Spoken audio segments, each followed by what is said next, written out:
Assalamualaikum warahmatullahi wabarakatuh. Waalaikumsalam warahmatullahi wabarakatuh. Yang terhormat Ibu Kepala SMA Negeri 11 Tangerang, Ibu Dr. Anda Haja Umul Maulana SNBD. Terima kasih Ibu atas kesempatan yang diberikan. Bapak Ibu, Wakil Kepala Sekolah dan Bapak Ibu Guru SMA Negeri 11 Tangerang yang saya hormati dan saya banggakan. Pertama-tama dari kata panjatkan puji dan syukur kehadirat Allah Subhanahu wa Ta'ala karena berkat nikmat yang diberikan hari ini kita bisa melaksanakan kegiatan ini di luar aula yang kita banggakan. Salam semoga selalu tercurahkan kepada Nabi kita Muhammad Sallallahu Alaihi Wasallam kepada keluarga sahabat dan hidayah yang dirahmati. Bapak Ibu guru hebat, hari ini saya berkesempatan untuk mendiseminasikan modul 1.4 dari pendidikan guru penggerak saya yang sedang saya jalani yang bertemakan budaya positif. Kebetulan tema ini adalah termasuk fokus kegiatan observasi kelas kita. Jadi menurut saya ini sangat tepat timingnya, waktunya untuk berbagi dengan teman-teman tentang pemahaman budaya positif yang harus kita kembangkan di sekolah kita. Seperti apa budaya positif itu? Hari ini kita sama-sama untuk berdiskusi bersama tentang budaya positif. Apa itu budaya positif? Budaya positif adalah nilai-nilai keyakinan dan kebiasaan-kebiasaan di sekolah yang berpihak pada murid agar murid dapat berkembang menjadi pribadi yang kritis, berpengalaman dan bertanggung jawab. Disiplin yang diharapkan tercipta dalam sekolah bukan karena ketermasan. Disiplin yang sudah menjadi budaya dan dorong dari kesadaran dan tanggung jawab dalam diri, itulah yang nantinya akan membentuk budaya positif. Latar belakang yang saya amati, suasana positif sangat mendukung dalam menciptakan pembelajaran yang kondusif. Karena dengan suasana yang positif, murid dan guru akan menemukan suatu kondisi pembelajaran yang menyenangkan, sehingga proses pembelajaran dapat berjalan tanpa adanya suatu beban atau paksaan, tapi menjadi suatu kebutuhan, di mana suasana positif juga akan membantu menggerakkan moral yang positif bagi murid, sehingga karakter murid tidak hanya terbentuk dari akademik atau intelektualnya, tetapi juga dari lingkungan yang ada. Budaya positif sekolah tidak bisa dibentuk oleh satu orang. Budaya positif sekolah hanya bisa terbentuk kalau semua pihak berkolaborasi. Maka kita harus punya satu visi. Mungkin pertemuan yang lalu kita bicara visi ya Bu ya, yang hadir di pertemuan yang lalu. Nah sekarang kita bicara tentang budaya positif, bagaimana mewujudkan visi kita. Perubahan paradigma belajar, guru adalah pemimpin pembelajaran yang mendorong tumbuh kembang siswa secara holistik, aktif, berpusat pada murid, dan menjadi teladan serta agen transformasi untuk mewujudkan profil pelajar Pancasila. Oleh karena itu, guru merupakan ujung tombak untuk menciptakan budaya positif di sekolah. Masih ingat dengan profil pelajar Pancasila? Masih ingat. Jadi budaya positif muaranya pasti di sini, terbentuknya profil pelajar Pancasila. Bapak Ibu, perilaku anak di dalam kelas atau di lingkungan sekolah yang terjadi, entah itu yang positif ataupun yang negatif, sebetulnya dilakukan karena dorongan 5 kebutuhan dasar manusia ini. Kebutuhan yang pertama, kebutuhan bertahan hidup. Kalau Bapak Ibu lihat ada anak yang masuk kantin ketika jam pelajaran, itu kita harus pahami berarti dia sedang memenuhi kebutuhan ini. Karena berarti lapar ya Bu. Kalau lapar kan berarti harus terpenuhi kebutuhan untuk hidupnya. Kalau enggak dia sakit ya. Ajak bicara dulu, jangan langsung dimarahin. Karena ada beberapa siswa kita yang ternyata punya makronis misalnya, dan itu juga harus dipahami gitu. Saya mulai mengajak mereka bicara kalau mereka sudah mengatakan Bu, saya minta izin, saya harus makan karena harus minum obat. Ya, kita harus pahami itu. Kemudian kebutuhan kasih sayang dan rasa diterima. Banyak anak kita yang nyeleneh karena cari perhatian misalnya. Banyak kan anak-anak bermasalah lahir dari keluarga yang broken home. Berarti ada kebutuhan kasih sayang dan rasa ingin diterima di sana. Love and belonging. Kemudian kebebasan atau freedom. Anak-anak kita banyak melakukan satu pelanggaran karena ingin kebebasan. Nah, ini juga harus kita bicarakan dengan siswa itu sendiri, bagaimana cara menjawab kebutuhannya. Kemudian ada juga yang butuh kesenangan, cuma untuk happy aja melakukan satu tindakan. Kemudian ada juga yang penguasaan power. Ini alasan-alasan yang bisa mendasari perilaku siswa. Perilakunya baik positif maupun negatif, ya. Catatannya seperti itu. Nah, kita sebagai guru, kita punya 5 posisi kontrol, Bapak Ibu. Kadang kita bisa bertindak sebagai penghukum. Kadang kita bisa bertindak sebagai pembuat rasa bersalah kepada siswa. Kadang kita ada juga guru yang mengajak menjadikan siswanya teman. Kemudian ada guru yang bertindak sebagai pemantau dan ada yang bertindak sebagai manajer. Kita lihat di mana posisi kontrol yang paling sering kita lakukan. Di mana posisi kontrol yang paling sering kita lakukan? Baik. Apa bedanya posisi kontrol yang satu dengan yang lainnya? Kita lihat di sini untuk seorang guru yang mengambil posisi sebagai penghukum. Nada suaranya gimana kira-kira? Marah ya? Nyari keras atau nadanya keras, tinggi. Nadanya tinggi. Nah, biasanya kita mengucapkan kata-kata gini, awas. Patuhi aturan saya atau awas kamu ya. Selalu kamu yang terakhir memberi tugas. Sering ya Bu ngomong kayak gitu sama muridnya, sama siswa. Jadi itu anak belum dihukum udah merasa terhukum. Itu posisi kontrol sebagai seorang penghukum. Nah, dan suaranya pasti tinggi dan itu bikin anak down. Seringkali itu membuat anak down. Ada yang sampai nggak mau masuk sekolah gara-gara ini. Ya.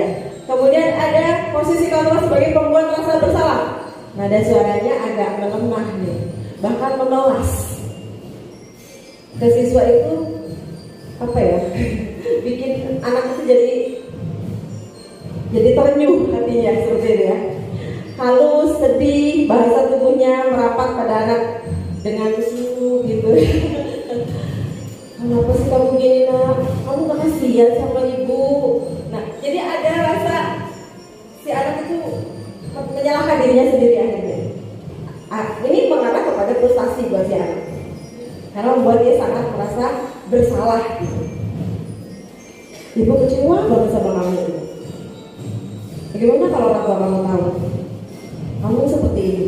Kamu gak kasihan?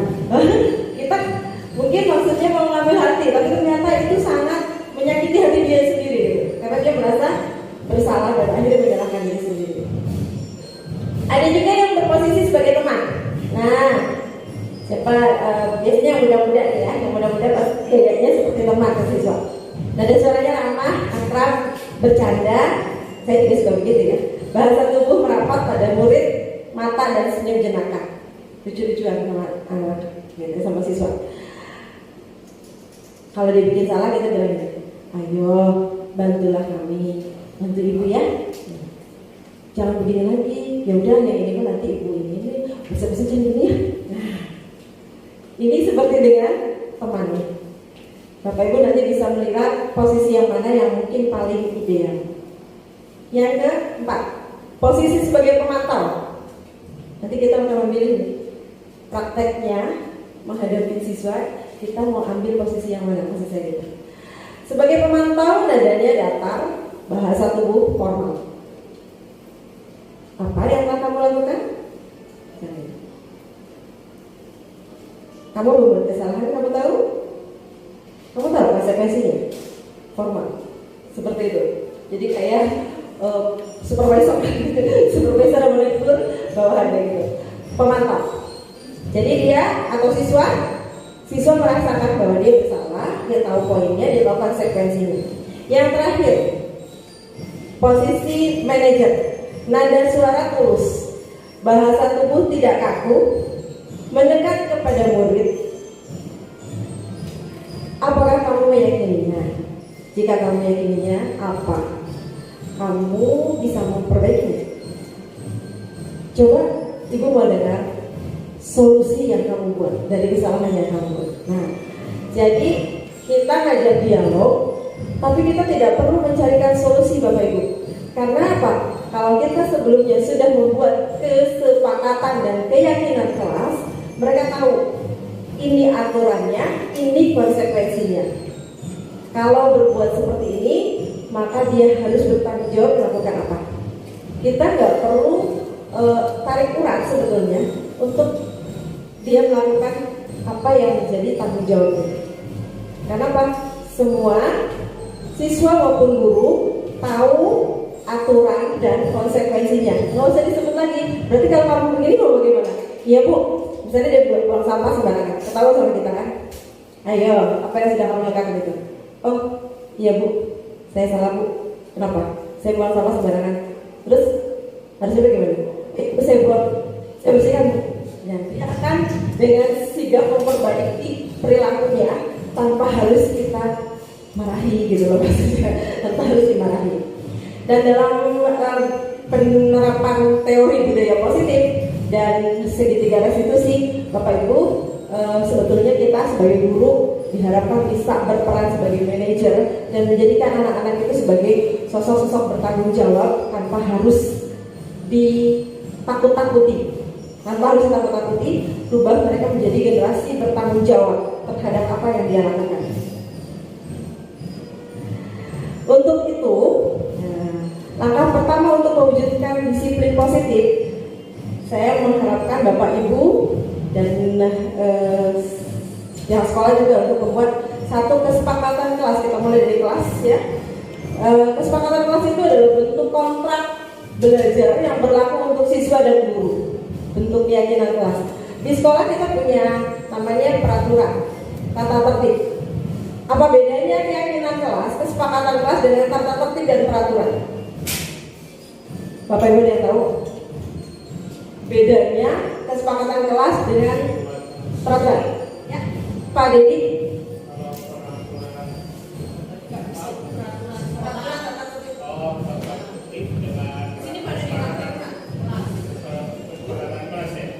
Dibuat bersama dengan siswa. Kalau untuk kesepakatan kelas kita sepakat dengan siswa, misalkan contohnya yang pertama kita salah satunya misalkan kalau ujian tidak boleh nyontek, itu salah satu contoh kesepakatan kelas.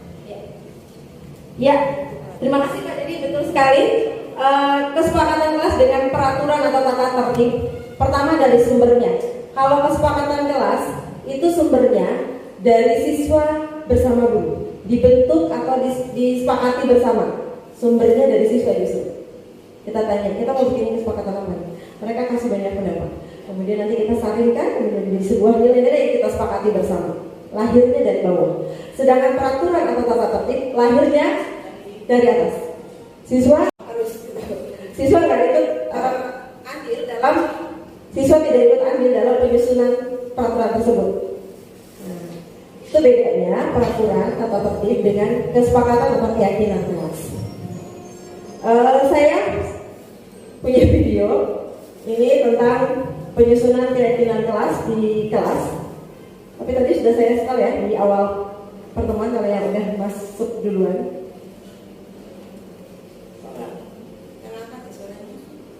Itu masih muter. Masih loading. Ya, kayaknya agak berat ngangkatnya. Saya lewatin aja ya, karena tadi saya start sebetulnya. Jadi saya mencoba buat keyakinan kelas bersama teman anak-anak di kelas kita. Di kelas pelajaran ekonomi. Tes. Ya. Mereka pendapat menuliskan keyakinan kelas. Gini. Oke. Sepakat.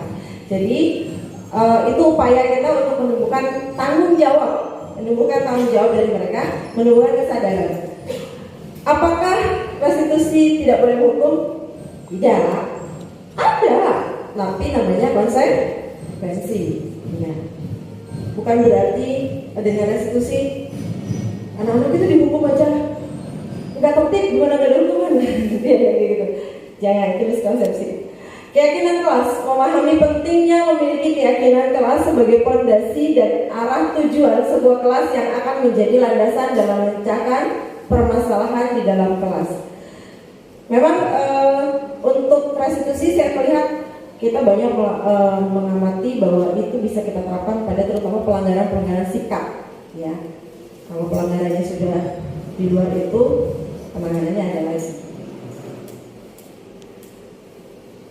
Ya, ini menjawab pertanyaan di hati Bapak Ibu.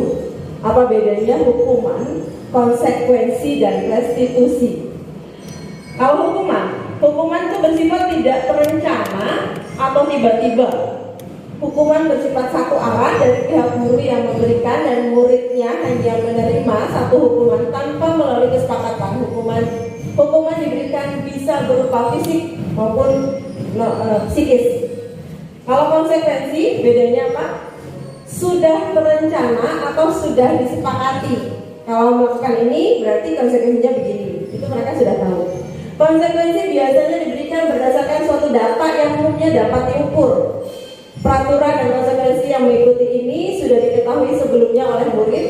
Sikap guru di sini senantiasa memonitor murid. Kita hanya sebagai pemantau lah minimal seperti itu.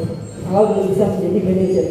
Kemudian restitusi, proses menciptakan kondisi bagi murid untuk memperbaiki kesalahan mereka sehingga mereka bisa kembali pada mereka dan mereka memperbaikinya dengan teman-temannya kemudian. Jadi kita tidak menghukum dengan mempermalukan. Ini segitiga restitusi yang dikembangkan untuk mengembangkan budaya positif. Ada langkah pertama yaitu menstabilkan identitas.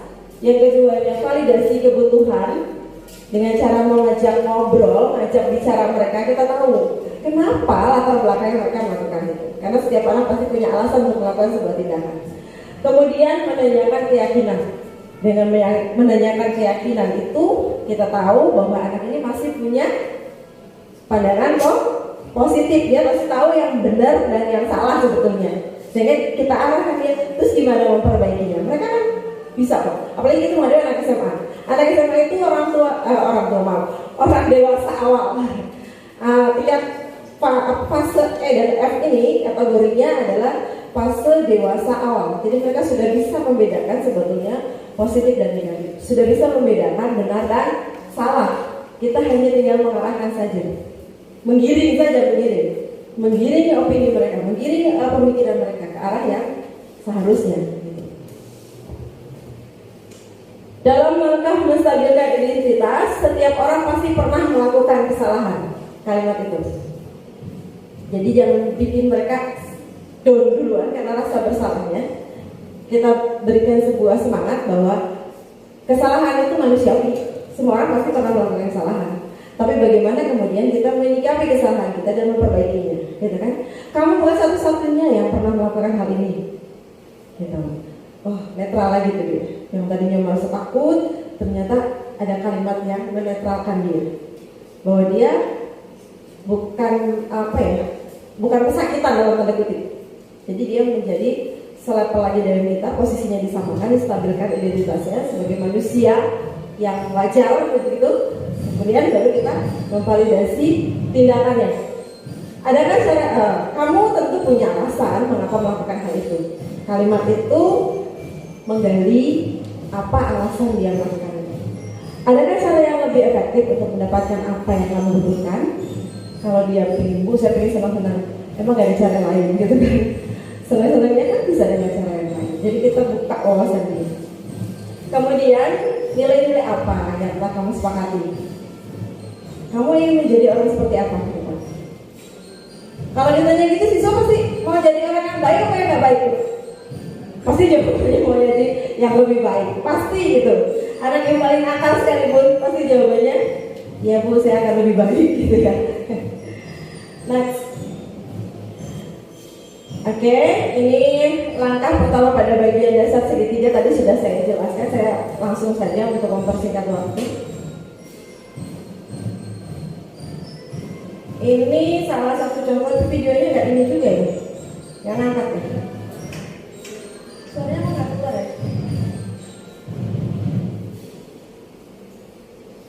Ini contoh restitusi yang saya lakukan sama salah satu siswa kita.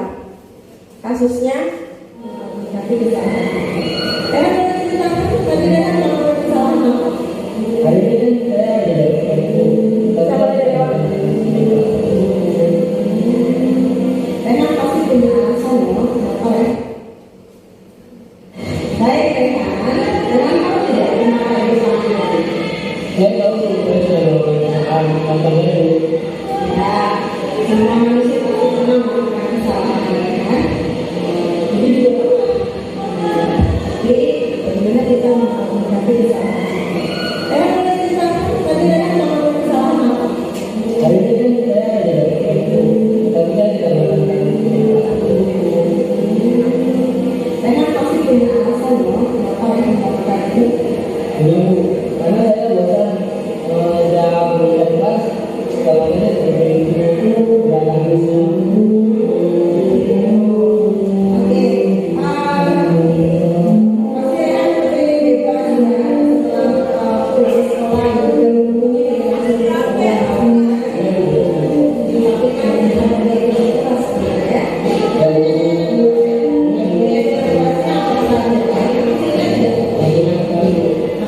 yang pertama karena kalau masih semua orang dalam muslim lain yang kedua ya menandakan dalam pekerjaan itu yang kita sedang sebagainya dan kita bisa memiliki saling menerima kepada kalian yang kami tulis. Baik, bagus sekali ya Rehan melihat itu. Nah, kira-kira keberhan tadi itu melanggar keyakinan Mas yang mana? Jadi Tahu kita di sini mau cari solusi ya. Kita tidak ingin mencari siapa yang salah, tapi kita bagaimana mencari solusi dari permasalahan ini. Saya sudah tahu di mana letak kesalahan Rehan kan? Lalu apa yang akan Rehan lakukan? saya akan berbuat baik dulu. Saya itu menjadi tanggung jawab utama menjadi kelas. Saya akan melakukan kejadian-kejadian yang bukan menjadi saya kelas. Baik, bagus sekali Rehan. Dengan kesadaran yang kamu miliki, bahwa di depannya akan lebih baik ya. Baik, sekarang silakan Rehan kembali menuntut teman-teman. Itu mereka bilang Mohon maaf Bapak Ibu, waktu kita tag video memang sedang ada latihan drum band. Ada bahasa Inggris, jadi berisik. Baik, demikian Bapak Ibu. Mudah-mudahan apa yang saya sampaikan bisa bermanfaat dan bisa mereview. Sebetulnya saya yakin Bapak Ibu sudah punya pemahaman tentang ini, tapi paling tidak mengingatkan kembali bagaimana kita bersikap lebih baik kepada siswa dan menjadikan siswa lebih baik lagi dengan menciptakan atau mewujudkan siswa-siswi berkarakter dengan disiplin positif. Insya Allah siswa-siswi kita di SMA Negeri 11 Tangerang menjadi generasi mewujudkan profil pelajar Pancasila dan punya kesadaran dan tanggung jawab dalam dirinya. Amin. Terima kasih, itu saja. Assalamualaikum warahmatullahi wabarakatuh.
Guru penggerak majukan pendidikan, guru penggerak menghamba para murid, kreatif rancang pembelajaran, hargai potensi tingkatkan prestasi, lahirkan profil pelajar Pancasila. Belajar, bergerak, berbagi untuk negeri, kita menjalin kolaborasi. Belajar, bergerak, berbagi untuk negeri, demi bakti pada Ibu Pertiwi.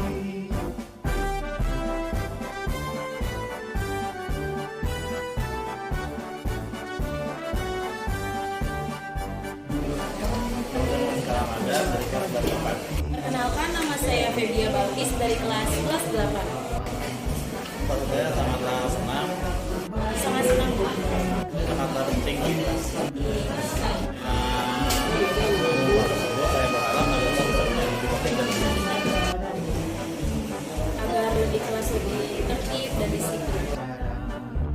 Hargai potensi, tingkatkan prestasi, lahirkan profil pelajar Pancasila.